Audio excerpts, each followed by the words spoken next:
L'homme est bon, mais le veau est meilleur, Part 2.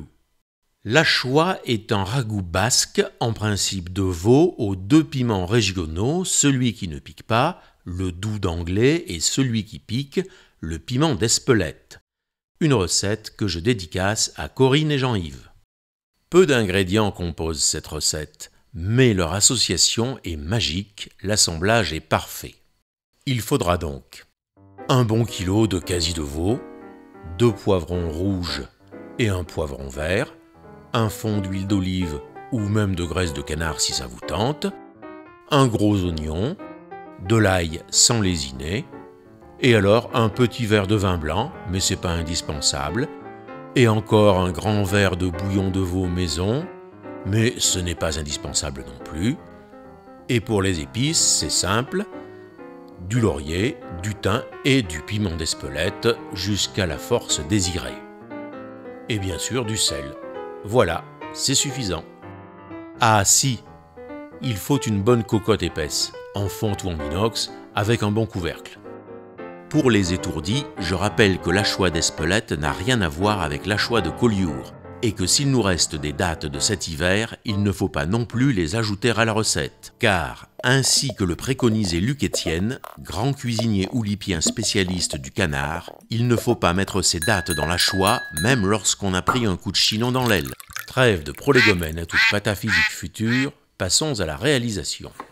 Tout d'abord, on émince l'oignon. Jaune, blanc, des Cévennes, au choix. Ici, aujourd'hui, c'est de l'oignon de Roscoff. Ensuite, on émince l'ail.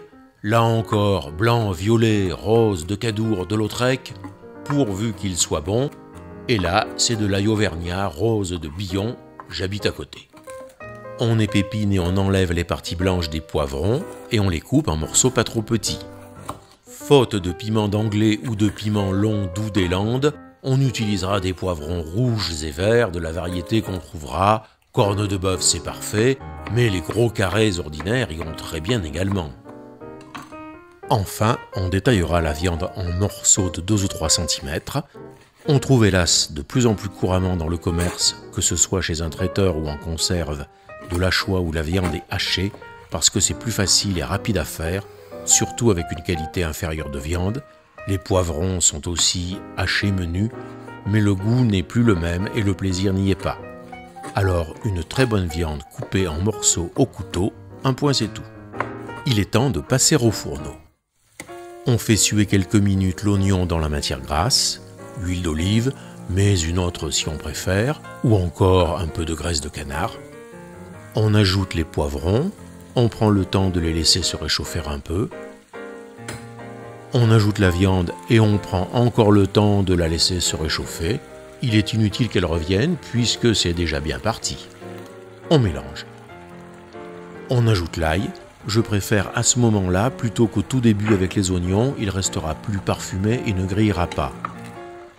On met les épices, le thym, le laurier et l'indispensable piment d'Espelette. On sale et on ajoute un petit verre de blanc. On mélange encore. On couvre et on commence la cuisson doucement à l'étouffer pendant 15 à 30 minutes pour que les arômes s'assemblent. Il ne faut pas que la vapeur s'échappe.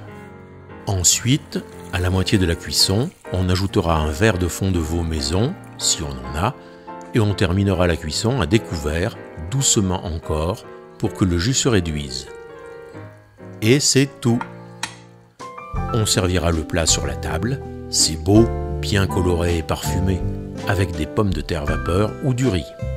L'occasion d'ouvrir un rouge Irouléguy ou Cahors, ou Madiran pour ceux qui, comme moi, aiment le cépage Tanat, et pourquoi pas un vin des sables du coin, d'Anglais ou de Cap-Breton, ces cépages cabernets plus légers qui poussent les pieds dans les dunes.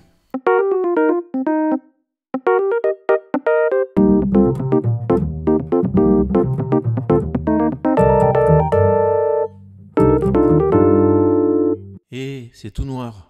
C'est déjà fini ?